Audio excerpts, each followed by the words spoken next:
What's up, everyone? Thank you for listening to another episode of the Sawyer Brothers Show. Please be sure to follow and subscribe to the show on Apple Podcasts and Spotify, and then follow our podcast accounts and SDI accounts on all socials. We post daily on Instagram, TikTok, Facebook, and YouTube. We appreciate the support and listens greatly.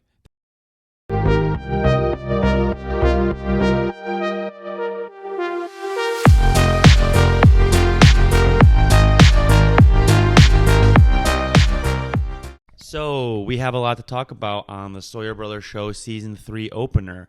So first off, just a couple things you can expect from this season. We got a lot of things to get into, including the Stanley Cup Playoffs starting soon, some sports news happening all around the world. We have some interviews coming. We have another fun episode planned with our buddies. And then we're going to even do some more unique topics, like we want to talk about things such as mental health and creating hobbies and even like working out and having your physical health be a priority. So today should be a good one as well. Yeah, looking forward to it.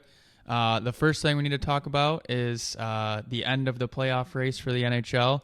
The first thing we'll touch on is Griff has pulled himself together right now. He's no longer crying, but he's proudly wearing his Wings shirt, even though they had a very difficult, I would say a very difficult loss last night, but they didn't lose. They had a solid 2 nights of wins, but because of tiebreakers and how other things happened and just the way the rankings finished, are not making the playoffs. So it's a sad day in Metro Detroit, but also a lot of things to look positive for moving forward as well, in my opinion. Yeah, no, couldn't agree more. So yesterday, so we're recording this on Wednesday, April 17th. So yesterday, Tuesday, April 16th, there were 4 teams fighting for the last Eastern wildcard spot in the NHL playoffs.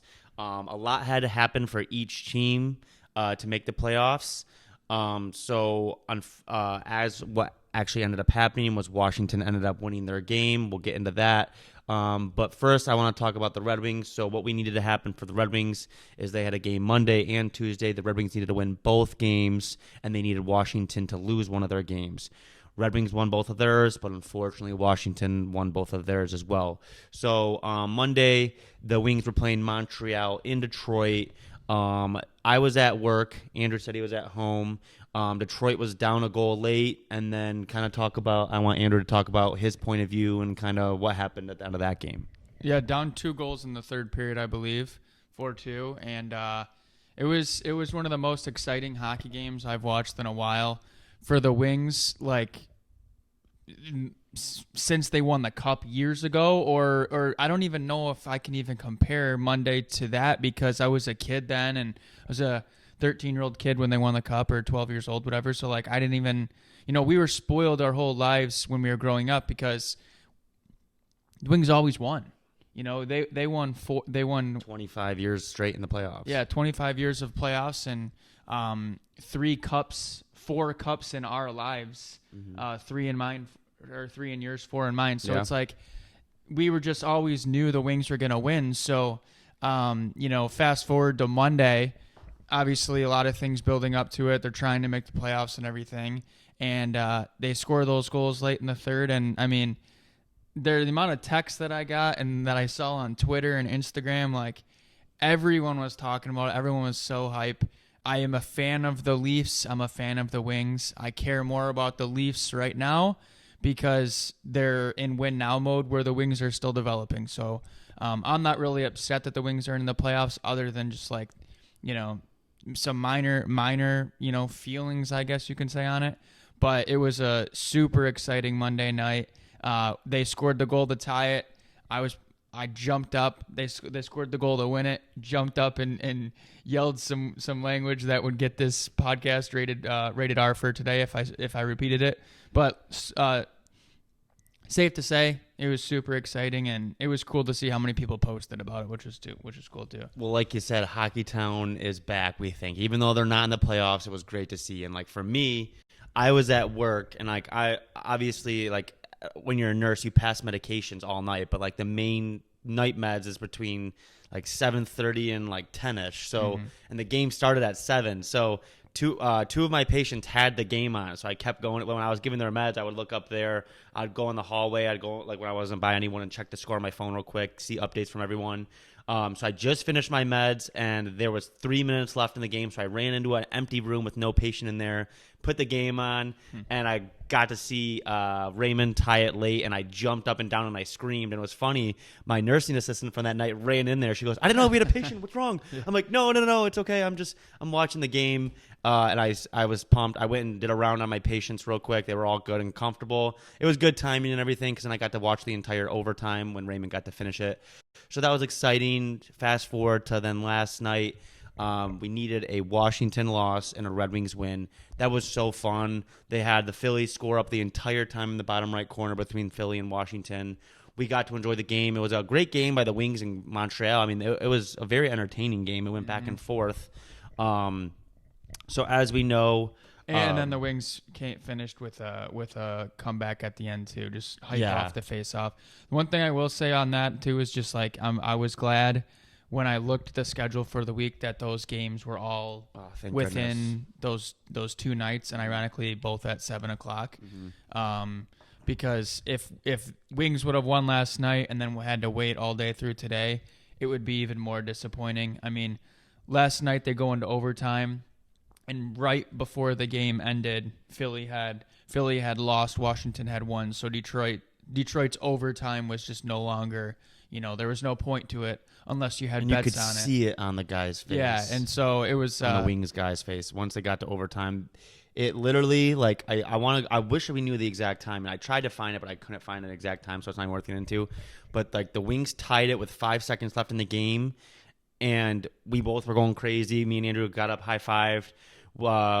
We both went to the bathroom real quick to hurry back for overtime, but in those maybe 60 seconds, all of our buddies were texting and said Philly just lost. I mean, Washington just scored on an empty net because Philly had to win in regulation, so they pulled their goalie.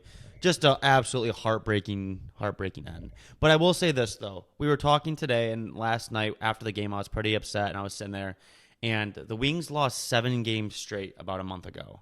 And then they lost 4 games straight against Washington and against other teams within the last month as well. So that's what made them miss the playoffs, not last night. In all honesty, the more I think about it, last night was kind of like hey, there's a chance, even though you played so awful for so long. They shouldn't have been. They're not. They shouldn't have even been in position. And none of those teams are, to be honest. No. Like all 4 of those teams that were fighting, Detroit, Washington, Philadelphia, and Pittsburgh.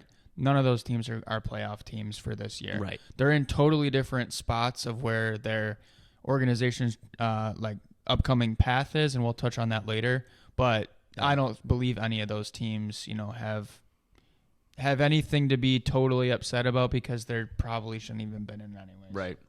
100%. So that's been a very fun few days as we transition to the last couple days of the season.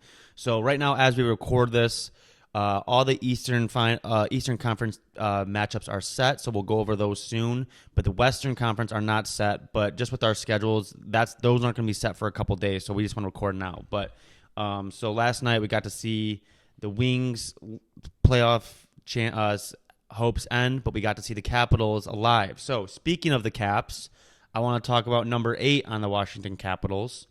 So he is only 42 goals away from 895, which would beat Wayne Gretzky's goal-scoring record. So just to talk about this guy, how much of a freak he is and how awesome he is. So from the start of the season until January 24th, he only had 8 goals. Remember at that point, we were all like, ooh, I don't know if he's going to get the record. I don't know if he's ever going to get there. We were worried, wow, is he actually like that? Because at that point, he was what, I think he was 70 or 80 goals away. Yeah, I'm 70 goals man, he's really slowing down. He's getting old, as expected, but he's not going to get the record. Since January 24th, he's had 23 goals. So he one thing clicked and he was back. I think he went on a 6-game goal streak in a row anyways. So just I want to ask you your opinion. Since scoring goals is so hard and he keeps doing it, do you think he will do it next year? Do you think he'll do it the year after? Do you think he'll do it at all? What do you think? I definitely think he'll do it. I think it would be awesome to see him do it next year, super late in the season. But that would require, 40 goals? 42. 42 next year. He scored, 31 this year or so. So that would be, a 10-goal jump, and he's a year older. I mean, if you score 42 goals at any age of your career, it's a huge deal. So I do think he'll get it. I think it'll be probably November, December of the would that be the 25-26 season as opposed to 24-25. But I do have full confidence that he'll get it. I will admit, like you said earlier in the season, it was a little bumpy for him to start the year. Questioned it a little bit, but then he started scoring goals, and it just, I mean, I don't know how he does it, but I do think he will. Watch him score 41 next year and tie it, and then literally that's how the first goal the next year. So a question that I was just curious of, we actually talked about it. It was funny. One of our buddies was messing with us in the group chat, but he said he was messing. He said, I don't want Ovechkin to get it. I don't know if I know of anyone who's actually cheering against him. No, that's what I said. I said I think you'd be the only one to be rooting against him for that. It's the same way whenever Ovechkin won the Cup in 2018. Was it 18? Mm-hmm. Yeah, it was 18.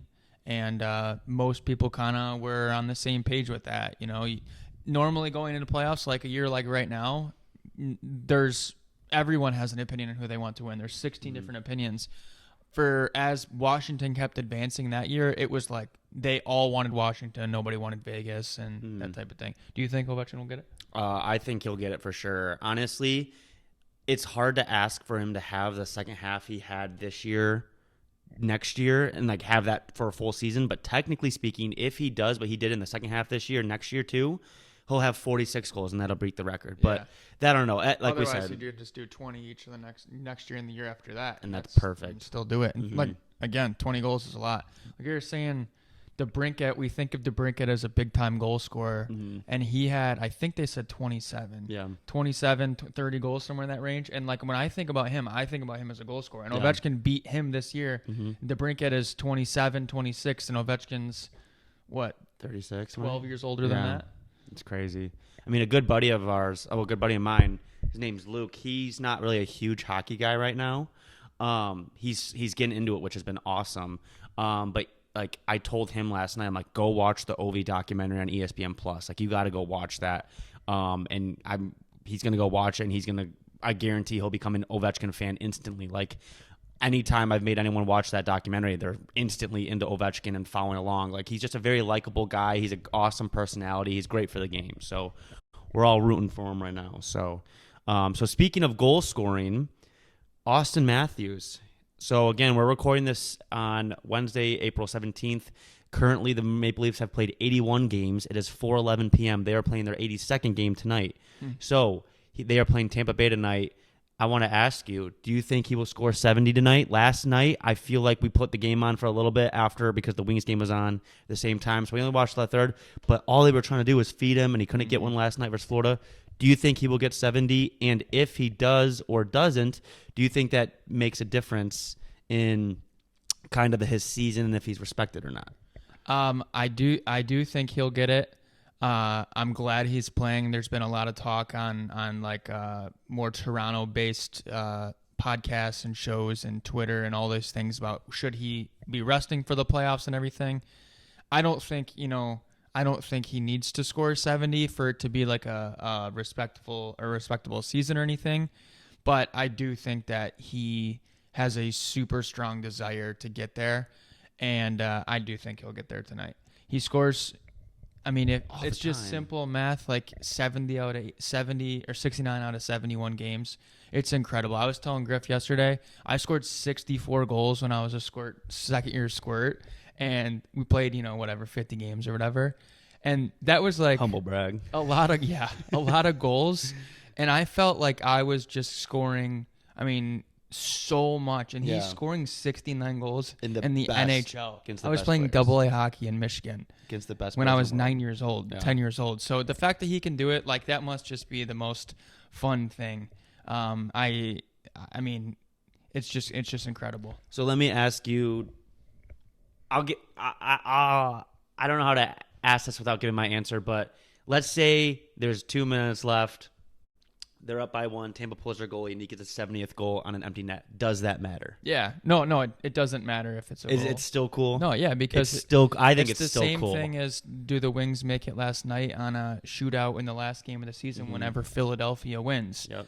It's a goal, whether it was the first goal of the year, the 70th, or the 53rd 2 points in October, 2 Right. points in January, or last night. It doesn't matter. Nobody's gonna look at it on his Wikipedia or his elite prospects every single day down the road and be like, oh, he had 69, and then in the last game he had an empty net goal. Nobody cares about that. And I think they said he's only has like 3 empty net goals this whole season, anyways. That's what's crazy. And you got to be good to score empty net goals. People miss empty net goals all the time. And Alex Ovechkin going for the record. When he gets that record, they're going to say, well, he had 895, but Yeah, nobody cares. so no, I hope he scores, and I think he will. And I think that if it's an empty net goal, who cares? It's in the back of the net. Yeah. So speaking of tonight's game, we have another player, Nikita Kucherov, going for a cool milestone.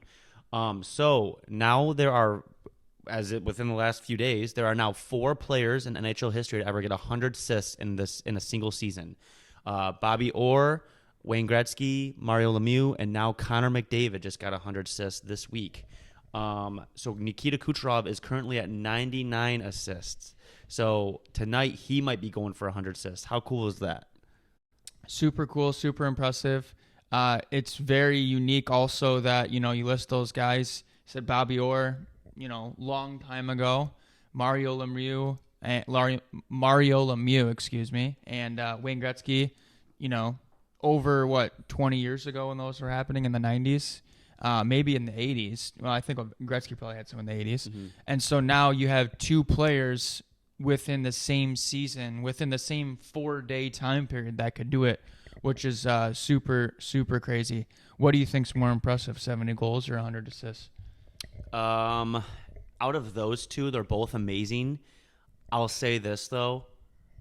It's so impressive, and this could be a hot take. It's so impressive. 100 assists is amazing. But 2 guys are doing it this year. 70 goals, I think 70 goals is more impressive. Yeah, I think 70 goals is more impressive too. 100 assists is just incredible. Freaking crazy. Yeah.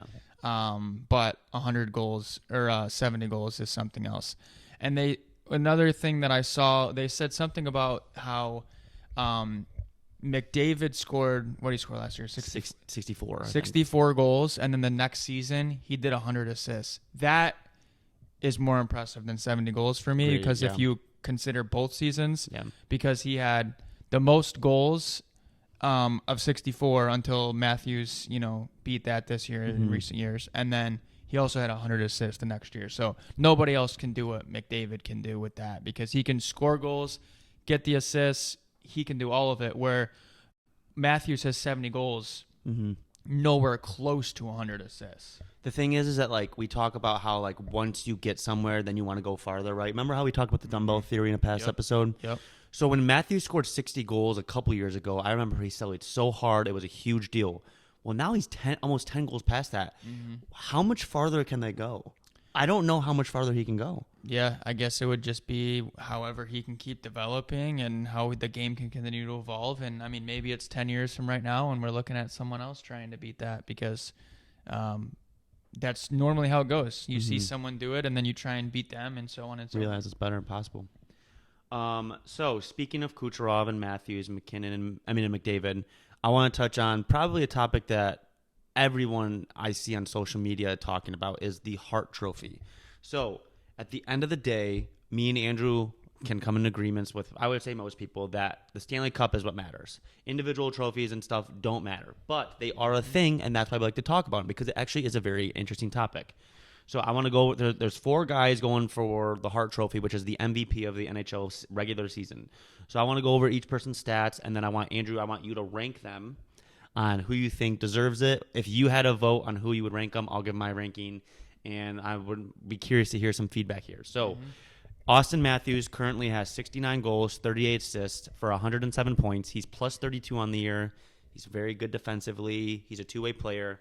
His only downfall is he doesn't have as many points as the other guys, because he has 107 points compared to the other guys, 138, 132, whatever. Nathan McKinnon, he became a 50-goal scorer for the first time this year. He has 51 goals, 87 assists for 138 points. He's plus 34 on the year. Connor McDavid, 32 goals, 100 assists for 132 points, plus 37. Nikita Kucherov, he has 43 goals, 99 assists, and 142 points. He is plus 10. But the thing with Kucherov is he is way He has way more points than anyone on his team. He's leading them to the playoffs this year. So all 4 guys are compelling cases. They all are amazing players who could any other year would all be a shoo-in for the Hart Trophy. But this year we are spoiled hockey fans with nothing but amazing hockey players to watch. So I know it's tough. Give me your ranking. Who would be your first place vote to get the Hart this year? Yeah, for me, it's McKinnon. There's the big thing for me. He's on a good team. Obviously, one of the best teams. They won the Cup a couple years ago. Landeskog, their captain, he's been out, I think, the whole season, right? Yeah, pretty much. Pretty much the whole season. McKinnon stepped up. He's played, he plays such a 200-foot game, and this is not supposed to be part of the evaluation. So, like, if I was actually one of the guys that was giving my opinion for the actual award, I'd have to cut it off right there. But I will say the fact that he hasn't won the Hart before does make me want him to win it even more. The other guys have, and you're allowed to win it multiple times, obviously, but McKinnon's always up in the running, and he hasn't done it. So the fact that he hasn't won, I would love to see him win. Who's your number 2? So you have McKinnon at 1. Who's your second place votes for the Hart? My first thought just right away was Kucherov, but then if I think about it longer, I don't really think 2, 3, 4. I think it can be any of them. Mm-hmm. I think Matthews. I don't know. Literally, they're all. I think that's why it's so close. My number 1 is McKinnon, and be after that. I mean, you could basically put those 4 names in a hat, pull them out, and either one of them any of them would be totally suitable. I agree with you, and I want to make it obvious and clear that I am all for all 4 players. Mm-hmm. But if I had to put one, I'm putting Nikita Kucherov as my first. He is close to 50 goals. 50 goals is like a kind of like a milestone in the NHL. He's at 43 goals, so he's close to that. And he has almost 100 assists, which will be a record-breaking season. That is just incredible. And if you want to compare it to Connor McDavid, who also has 100 assists, Nikita Kucherov has, 11 more goals than him? Mm-hmm. And Nikita Kucherov is doing way better than anyone else on his team. Yeah, that's a big thing is compared to his team. And Tampa Bay is making the playoffs, and they're a scary team in the playoffs. So Nikita Kucherov would be my number 1. And then I'd probably go to Nathan McKinnon. Then at number 3, Austin Matthews. And I can't believe it, but someone has to be 4th. I'd put Connor McDavid at 4th. Probably recency bias, just getting tired of voting for him. He wins everything else. Connor McDavid's going to win 3 more Harts. But I'm going to say Nikita Kucherov, my number 1. Austin Matthews, number 3. Nathan McKinnon, number 2. McDavid, 4. Totally sound. So I want to ask you a question real quick. So we talk about awards a little bit, and we'll get into when we'll talk about more awards moving forward once the playoffs slow down a little bit. But the Selke Award, that's a trophy for the best two-way player going offense and defense. Why is Austin Matthews not the front runner for that one? Because he scores almost 70 goals this year. And the normal thing when you think about a center or you think about a Selke winner, you're going to think about a two-way center who it's Patrice Bergeron. He puts up points, scores goals, gets assists, but he kills penalties. He's in the defensive zone, and he doesn't really lead the league offensively in all the point production. He just kind of does his job, and he's a smart player and everything. But when he scores 69 goals, you just assume that he cheats, and people don't look at how respected he is defensively. There's this story that about a year ago, he went to the Leafs coaching staff, and he told them supposedly that he wants to start killing penalties, and he wants to take pride in that. And this year, he's killed penalties for him. So he's super good as a center, defensively with faceoffs, killing penalties, like we said. He does all these things. So he should be one of the top guys for the Selke. But I think the fact that he is looked at as such a goal scorer almost hurts him. Yeah, it hurts him. So, yeah, I'm excited to see that. Obviously, I think he's more obviously the easy answer is for him to say that he's just excited for the playoffs. But I think these players do care about getting the Hart Trophy and the Selke Award and the Hart and just all these individual acknowledgments. Mm-hmm. So speaking of awards, let's talk about the best one, the Stanley Cup. The Stanley Cup playoffs are among us. This is the best time of the year. This is literally a hockey player's favorite time of the year. The weather is getting nicer. The playoffs are coming. So as we're recording this, the Eastern Conference matchups are all set. The Western Conference matchups, we have one set, and the other three will be determined in the next 48 hours. So first off, let's go over each of the Eastern Conference matchups. So first one, we get Boston and Toronto again. This rivalry, 2 original 6 teams. They played 4 times this season, and Boston ended up winning all 4 of them. These two met in 2017 and 2018 playoffs, Boston winning both of those series as well. We all know about Toronto not winning much in the last, History. 1967 was last cup, I believe. So they won a playoff series last year, but Boston's had their number all 4 games they played this year. What do you think we can expect from this series, such as intensity? We're going to expect fights, high scoring, low scoring, and then we'll talk about who comes out on top. So what do you think?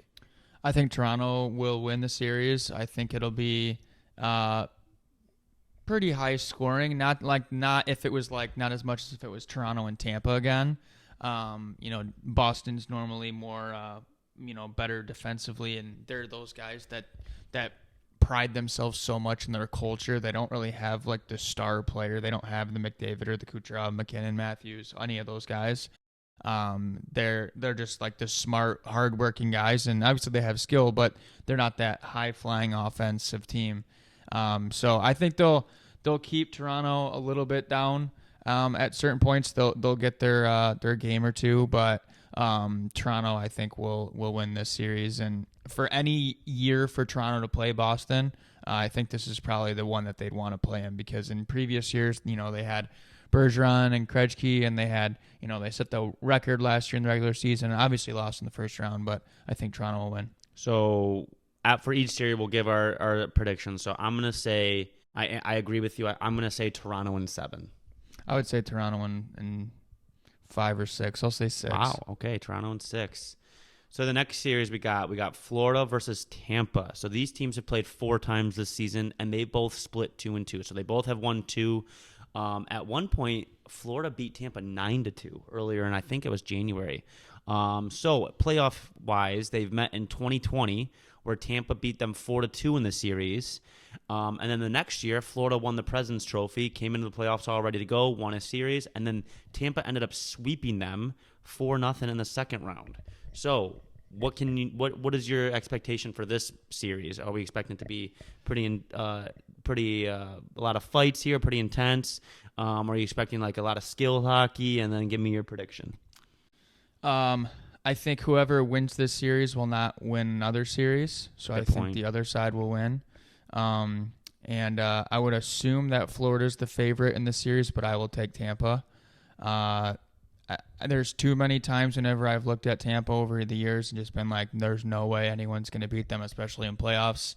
I don't care that Florida beat them this year. I don't care that their regular season was better. I don't care that they went to the final last year and the whole thing. It does not matter to me. I think Tampa will beat them. I'll say Tampa in 5. I'm going to say Tampa in 6, and I think this series is going to be the lowest scoring series in years, because you have 2 awesome goalies, Sergei Bobrovsky versus Andrei Vasilevsky. 2 Russian goalies. 2 Russian goalies. Just, I think that, with those 2 goalies, they just got to get hot at the right time. And Bobrovsky got hot at the right time last year. And Vasilevsky's Vasilevsky, in my opinion, the greatest goalie of all time. So I am very excited for this series. If you are a betting person, take the under, in my opinion. So next series, we get the Carolina Hurricanes versus the New York Islanders. So they played 4 times, and they also split. Both teams won 2 times. So as far as their playoff history, they met in 2018, where Carolina did end up sweeping them. And then last season, Carolina beat the Islanders 4-2 in the first round. What do you think? What are we thinking of this series? Carolina for sure. I think it's their time to do it too. They've been one of the better teams in the league for years now, and last year they had some injury issues, and this year's team is even better. So I think they'll beat New York.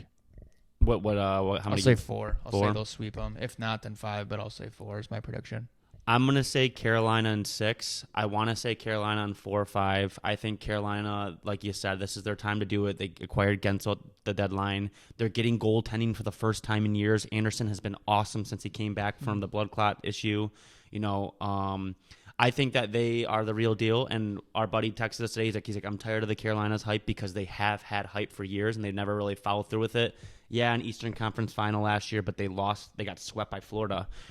So I'm really excited for this series. The only reason I'm going to give Islanders 2 games is because nobody gives them respect, and they somehow win games. Like they Patrick Waugh somehow has gotten them on the right track. So just for the sake of hockey, I'm going to say Carolina in 6. So the last Eastern Conference matchup that is set right now. So we have the New York Rangers versus the Washington Capitals. They played 4 times this year. They split. They each won 2. Playoff history-wise, goes all the way back to the 2014-15 season, where the Rangers beat Capitals in that thrilling overtime game 6 or 7 win. I can't remember for sure, but it was that overtime win right off the draw. You remember the legendary clip? Braden Holtby's laying there. The Rangers, I think it was at Madison Square Garden. They were jumping. It was going crazy. They have not actually played in the playoffs since then, which is crazy because they're both some playoff teams in the same division. So what can you expect? What do you predict for this series? Yeah, I think that'll be New York again. President's Trophy, all those different things. None of that matters when the puck actually drops in the playoffs. You don't start 1 goal up or 1 game up if you won the President's Cup or President's Trophy. But I do think they'll beat Washington. Like I said earlier, whether it's Washington, Detroit, Philly, or Pittsburgh, I don't think any 4 of those teams are like actually playoff-worthy teams that are going to actually put up a fight. And obviously Washington won that race, so they'll be at the hands of Washington or of New York. I think New York will beat them, and I'll say 5 as well because it's playoff hockey. Most teams will at least get 1, so I'll think Washington will get 1. This may surprise you. I'm going to say Rangers in 7. I think that Washington has some playoff experience. I know some of their guys I think there's only 4 guys from that 18 team still there. But I think the Rangers, there's so much hype with them, and the President's Trophy team usually does struggle. So I think a curse. Yeah. So I think it's going to 7. But I think the Rangers will win in 7. I could see them even. This is a very like direct prediction, but I could see the Rangers going up 3-0, and the Caps winning 3 straight, and then the Rangers winning Game 7. I could see that happening. Take their foot off the gas and just get it together for one more. So there's one matchup in the Western Conference confirmed right now, and this might be a series that I'm more excited for. Besides Toronto and Boston, this is a series I'm most excited for. We have the Colorado Avalanche and the Winnipeg Jets. So they've met 3 times, and Winnipeg won all 3. Winnipeg beat them 6-2 and 7-0 this season. 7-0 was like a week ago. No playoff history between these two. Everyone thinks Colorado is the easy answer. They're the playoff team, and I agree. The first thought is Colorado, but Winnipeg is scary. We went and saw Winnipeg in person against Columbus a few weeks ago, and Winnipeg is good, and they have that goalie Hellebuck. I don't know. What do you think? Yeah, when I first think about it, same as you, I think about Colorado. I think they're the flashy pick. I'm going to take Winnipeg in this, and I'd actually like to see Winnipeg win. It's interesting because I like Colorado, and it's one of those things where every year we want certain teams to win, and then whenever they finally win, we're like, all right, you've had your time on the next one. And they're an example of that. I would love to see Colorado compete. Maybe I would probably want them to win again in a few years, and I think they'll probably be around for a very long time. I mean, their whole core is not, they're not 35 plus getting ready to hang them up. But I do think Winnipeg will win. They have one of the best goalies in the league. They're way deeper than I think people realize because they don't get all the flashy credit and everything. But I think they'll win. I think that one will go 7, but I do think Winnipeg will win. I am going to make a bold take here. I'm going to say the Winnipeg Jets sweep them. That is really bold because Colorado is a real deal. Yeah. But Colorado's goalie, Alexander Georgiev, I hate to be negative, but he has been giving up over 5 goals, I'm pretty sure, in like 80% of his last games, the last month and a half. Winnipeg is deep, like Andrew said. They are the real deal. I'm saying Winnipeg sweeps them. So the other 3 series, they're almost set, but they're not locked in just yet. We'll go over all three of those real quick next week. Whenever we do it, there might be some games already have happened during that point, but we'll still touch on them. So I want to do a couple fun topics here. So the 3 of the 4 under the wild card spots are completely locked in. So the 3 that are locked in are Washington Capitals, Tampa Bay Lightning, Nashville Predators, and then it's either the last wild card spot's going to either be LA or Vegas. So I want to ask Andy, who is your underdog wild card pick that you think might actually be able to make a run in this year's playoffs? I guess the total underdog for me would be Washington, but as far as the underdog that I think can make a chance to make a run, that'd be Nashville. Honestly, it was March when I realized that Nashville was on any form of a run this year. They went on that super long win streak. You went and watched them play in Nashville. I did not even know they were having a solid year because I just don't ever think about Nashville. So that in itself makes them an underdog. They're a wild card. But like I said, they had a lot of random success throughout the year, so I think they can actually make a run for it.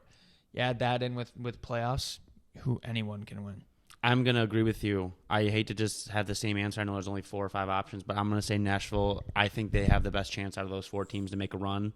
You know, you have a goalie like Saros in that. You have a coach. I'm pretty sure he's been awesome for them. I think it's Andrew Brunette.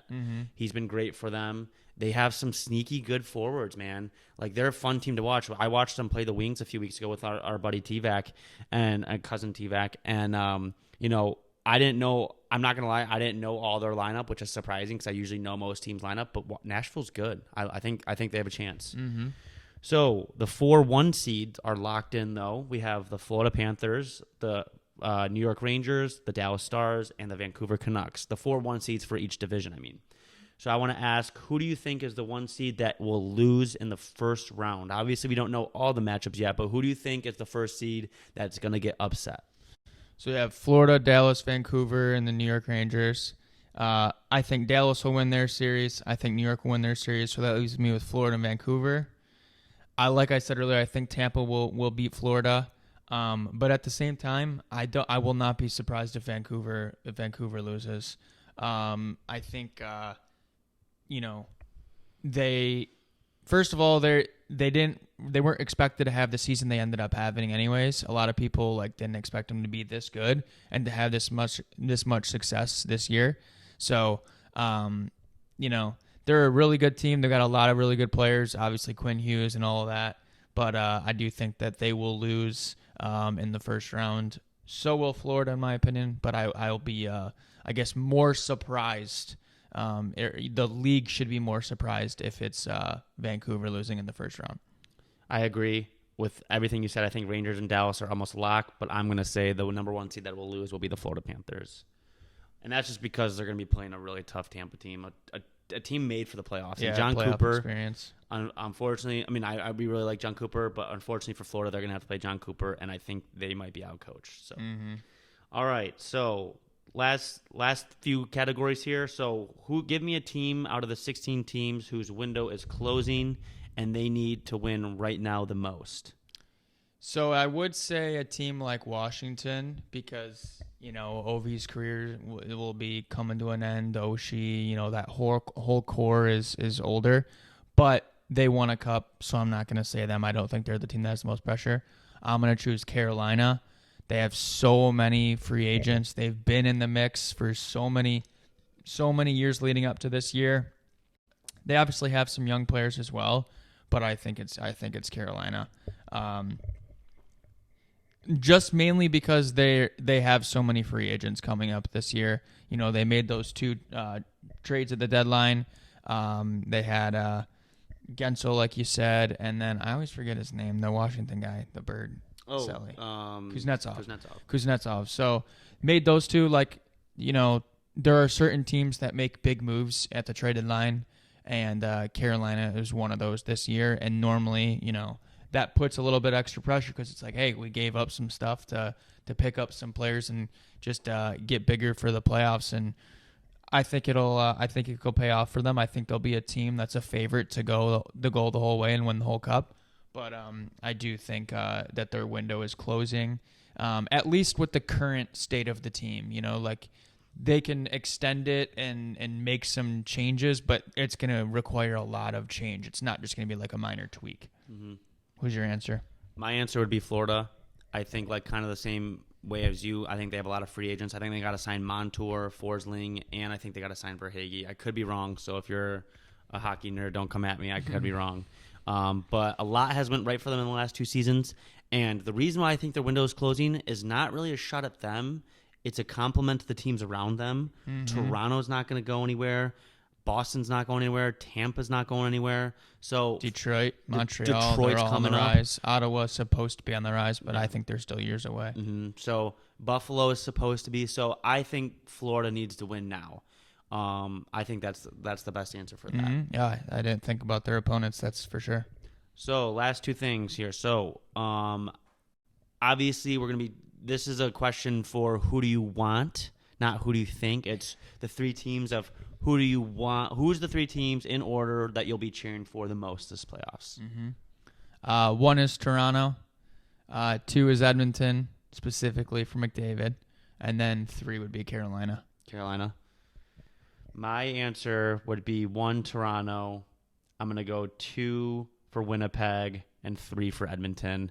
Wow, 3 Canada teams. I didn't even think about that. Yeah, 3 Canadian teams. I just think they all are going to be really fun to watch. I'm excited for all 8 series, obviously, but those are the 3 teams. And we want McDavid to, you know, get the credit that's due, because the conversation of the best of all time always comes up, or one of the best in any sport you look at and you're like, did he win?